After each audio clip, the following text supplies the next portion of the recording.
Déco dans le présent pour mieux construire l'avenir. La chronique d'Interentreprise avec Francette Florimond. Bonjour, j'espère que vous allez bien.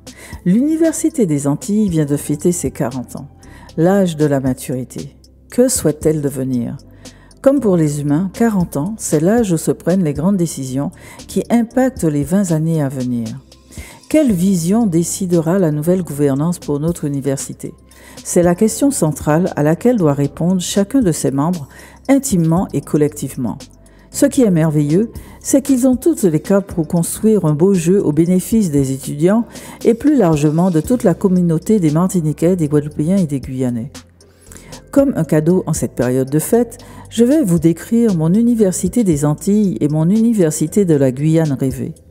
Mon Université des Antilles et mon Université de la Guyane rêvée tournent définitivement la page des querelles de toutes les querelles et renouent un vrai partenariat gagnant-gagnant pour nos trois territoires parce que c'est sur ce chemin-là que se trouve le développement.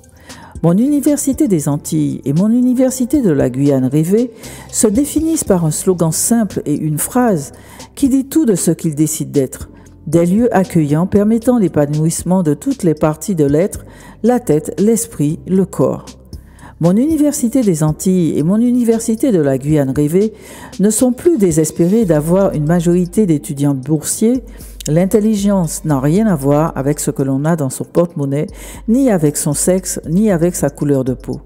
Il y a une statistique qui ne se dément jamais. Dans une assemblée, il y a toujours 5% de personnes qui ont des qualités intellectuelles supérieures.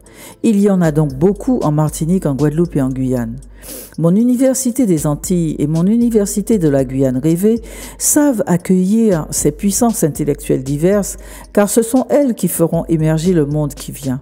Les grands dirigeants du moment le savent et pratiquent déjà l'accueil de nos très hauts potentiels qui n'ont pas forcément des diplômes. Un exemple, le robot Persévérance qui roule depuis 1 an sur Mars. C'est un petit gars du Monde des Es à Sainte-Marie en Martinique qui a travaillé pendant 7 ans chez Thales avec une équipe informatique internationale mixte regroupant 7 nationalités qui a trouvé la formule permettant que les roues de Percy ne se bloquent pas dans l'univers hostile qu'est Mars. Il était boursier, sa vie a été difficile en Martinique et en Guadeloupe, à tel point qu'il ne veut plus entendre parler de ces îles pourtant chéries. Nous poursuivons demain. Prenez soin de vous. Déco dans le présent pour mieux construire l'avenir. La chronique d'Interentreprise avec Francette Florimond.